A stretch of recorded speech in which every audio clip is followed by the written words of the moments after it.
जय हिंद भाई। आप लोग काफ़ी टाइम से बोले हो सर एसएससी सीपीओएसआई के मेडिकल के रिगार्डिंग वीडियो लेके आओ, तो ये आ गई वीडियो। भाई पूरी वीडियो एक बार में लेके आना, काफ़ी हेक्टिक हो जाएगा क्योंकि बड़ी वीडियो, बहुत बड़ी वीडियो हो जाएगी और मैं माइन्यूट डिटेल कवर करके चलूँगा। तो इसलिए ऐसा करेंगे, डेली एक एक पार्ट को कवर कर लेंगे। तो ऐसे पूरा एकदम माइन्यूटली हर एक चीज़ डिटेल में मैं आपको बता दूंगा, फिर इसके अलावा आपको कोई डाउट नहीं रह जाएगा। ठीक है, तो डायरेक्टली बात करते हैं अपने टॉपिक पर। तो क्या क्या कवर करेंगे कि भाई प्रोसीजर, जो मेडिकल का डीएमई प्रोसीजर है, डीएमई या आरएमई।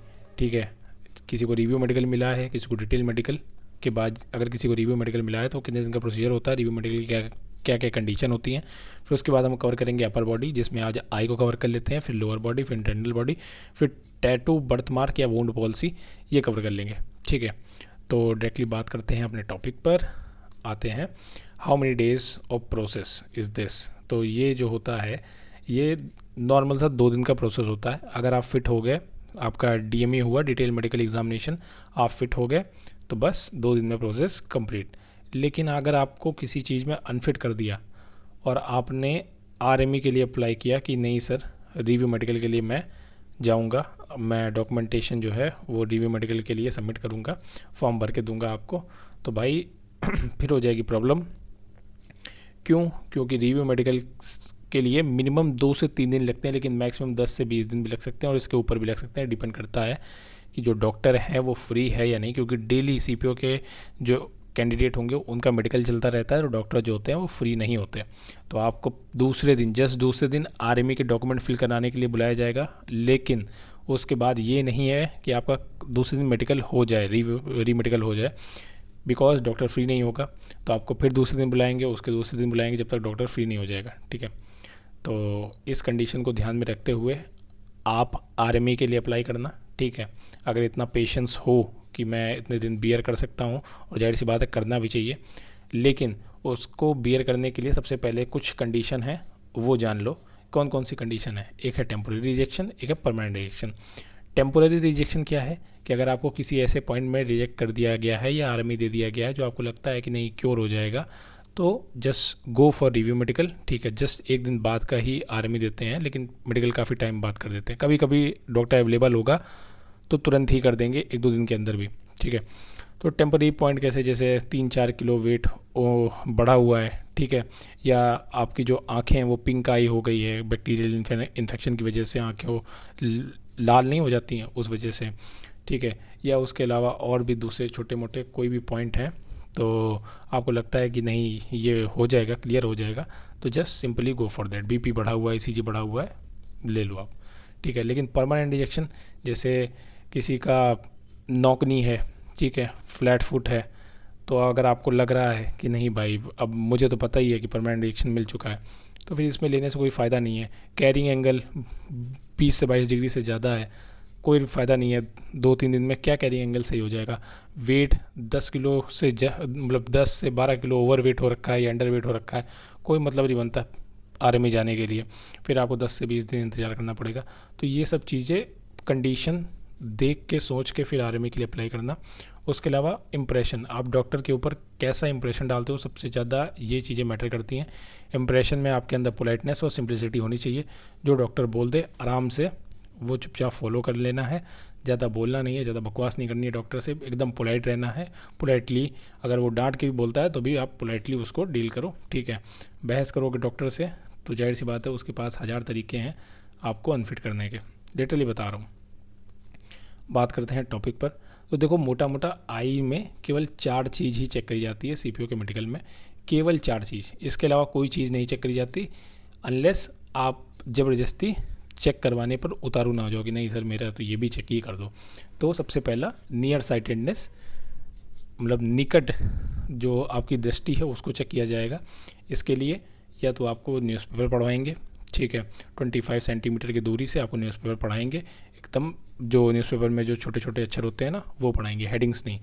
या तो ईसीपी विज़न ड्रम होगा, एक मशीन होती है इलेक्ट्रिक मशीन, वो उसको जला देंगे और उसमें काफ़ी सारे माइन्यूट से लेटर जो हैं वो बड़े से छोटे साइज़ में लिखते चले जाएंगे, तो वो आपको पढ़ाएंगे 25 सेंटीमीटर से। अगर आपने पढ़ दिया तो आपकी नियर साइटेडनेस एकदम परफेक्ट है, ठीक है, 6/6 6/9 का कोई मतलब नहीं बनता फिर यहाँ पर।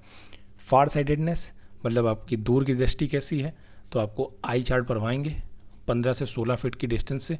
अगर आपने चुपचाप आई चार्ट जो है वो पढ़ दिया, फिर कुछ नहीं चेक करना उसने डॉक्टर ने आपका, ठीक है, कोई चटकी नहीं दिखानी, शांति से एक आंख में आपके रखेंगे वो सेम टू सेम वो नियर साइटेडनेस में भी और same to same far sightedness में भी आपकी एक एक आंख में या तो कार्डबोर्ड रखेंगे या आपसे बोलेंगे अपनी एक आंख ढक के और ये जो चार्ट है इसको पढ़ो। तो सिंपल से वो चार्ट पढ़ देना है, बात ख़त्म। दोनों आंखों से, एक बार इसको ढक के एक बार उसको ढक के, सिंपल, काम ख़त्म। फिर चेक करेंगे आपकी कलर ब्लाइंडनेस। कलर ब्लाइंडनेस में आपको बुक पढ़वाएंगे या तो चार्ट पढ़वाएंगे और या तो स्पेसिफिक वर्ड या लेटर पर फोकस करके आपसे पूछेंगे कि भाई ये क्या लिखा है। अगर आपने बता दिया तो बस ये क्लियर हो जाएगा कि आपको कलर ब्लाइंडनेस नहीं है। किताब कोई रट के मत जाना, क्योंकि अगर किताब रट के जाओगे तो पकड़ लिए जाओगे। डॉक्टर के पास 1000 तरीके हैं आपको पकड़ने के, ठीक है। तो अगर कोई बोले कि नहीं ये किताब रट लो, कुछ केस में किताब रिपीट भी हो जाती है, चटकी दिखानी ज़रूरी है, पर इतनी चटकी मत दिखा देना, ठीक है। आइरिस का मूवमेंट, आपकी आंखों के सामने पेंसिल, डॉक्टर जो होगा पेंसिल ऐसे ऐसे गोल गोल या ऊपर नीचे करेगा तो आपसे बोलेगा कि पुतली जो है उसको हिलाओ, जहाँ जहाँ पेंसिल जा रही है वहाँ लेके जाओ। तो सिंपल आपने अगर अपनी आइरिस का मूवमेंट जहाँ जहाँ पेंसिल है वहाँ पर लेके गए तो सिंपल आपका आइरिस का मूवमेंट भी हो रहा है, आपकी आई एकदम फिट है, उसके पैरामीटर के हिसाब से आपकी आई एकदम फिट है। फिर वो कुछ नहीं चेक करने वाला। और सीपीओ के मेडिकल में ये इतना हाई क्लास मेडिकल नहीं होता, क्योंकि बंदे बहुत सारे होते हैं और मैंने तो देखा भी है, तो इसलिए क्या होता है डायरेक्ट री मेडिकल दे देता है, ठीक है। फिर वो मशीन से नहीं चेक करने बैठेगा, क्योंकि ये CDS NDA का मेडिकल नहीं है, डायरेक्ट री मेडिकल, और री मेडिकल में फिर टेम्पोररी रिजेक्शन, मतलब डायरेक्ट रिजेक्शन हो जाएगा। ओके, तो यही 4 चीज़ें हैं, इसके अलावा उसके अलावा और कोई चीज़ नहीं है। आइए बात करते हैं ये ऐसा आपसे फार साइडेडनेस के टाइम में ऐसा चार्ट बढ़वाएगा। ये होती है ECP विजन ड्रम मशीन और ये होती है अपनी कलर ब्लाइंडनेस की बुक। ये 3 चीज़ें आपसे पढ़वाएगा, इसके अलावा न्यूज़पेपर भी, ठीक है। जो बताया सेम टू सेम वही चीज़ें पढ़ देना, वही चीज़ें कर देना और कुछ मत करना एक्स्ट्रा, ठीक है। शांति से रीमेडिकल क्लियर हो जाएगा। इसके बाद बात करते हैं कि कौन कौन से जो पॉइंट हैं आइज़ में एक्सेप्टेबल हैं और कौन कौन से पॉइंट एक्सेप्टेबल नहीं हैं। तो अगर आंखों के अंदर ऐसा कोई तिल है, ठीक है, तो मोल इनसाइड आई एक्सेप्टेबल है। कंजक्टिविटीज़ या पिंक आई, अगर किसी के वायरल इन्फेक्शन है, बैक्टीरियल इन्फेक्शन है, उस समय हो गया, ठीक है, सोया नहीं तो उसकी वजह से भी हो जाता है, तो ये जो है वो एक्सेप्टेबल है। लेकिन आपको RME रीमेडिकल दे देंगे 2-3 दिन बाद, जब ये नॉर्मल हो जाएगा, ठीक है, आप आंखों में ड्रॉप डाल के आओगे, नॉर्मल दिखा दोगे तो बस आपको फिट कर दिया जाएगा, ठीक है। तो ये it's acceptable, it's temporary reaction not a permanent reaction. LASIK, काफ़ी बंदों का डाउट है लासिक के बारे में। तो भाई लासिक जो है वो काफ़ी तरीके की होती है, ठीक है। तो लासिक वैसे तो अनएक्सेप्टेबल है, लेकिन लासिक करवाओगे आप और उसका वुंड जो है वो बढ़ जाएगा, टाइमली बढ़ जाएगा, ठीक है। अलग से नहीं पता चलेगा कि बंदे ने लासिक करवाई है, वुंड बढ़ चुका है, आपने ये जो ऊपर पैरामीटर बताएं वो आपने कंप्लीट कर दिए, आपको कोई नहीं बोलने वाला कि आप अनफिट हो, ठीक है। तो आप लासिक टाइमली करवाओ, उसका वुंड बढ़ जाए, और अच्छी लासिक करवाना, ठीक है।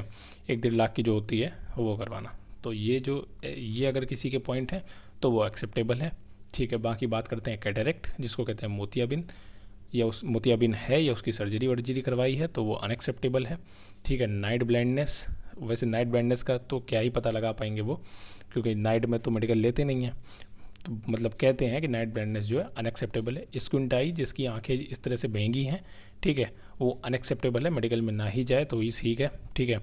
और किसी की पुतलियाँ जो हैं वो बहुत ज़्यादा हिलती हैं, मतलब थोड़ा सा देखेंगे फड़फड़ाना है एक तरह से कह सकते हैं। तो अगर उसकी पुतलियाँ बिल्कुल कुछ में होता है, फड़फड़ाती हैं, इधर इधर जल्दी हिलती हैं, तो वो भी अनएक्सेप्टेबल है, ठीक है। तो यही है मोटा मोटा आई में जो चेक किया जाता है, एक्सेप्टेबल और अनएक्सेप्टेबल, ठीक है भाई। आई होप वीडियो डिटेल में आपको समझ में आया होगा। तो मेरी तरफ से जय हिंद। ये सीरीज़ रहेगी कंटिन्यू, कल दूसरे टॉपिक पर नोज़ और ईयर के बारे में बताऊँगा, ठीक है। Bye, good night.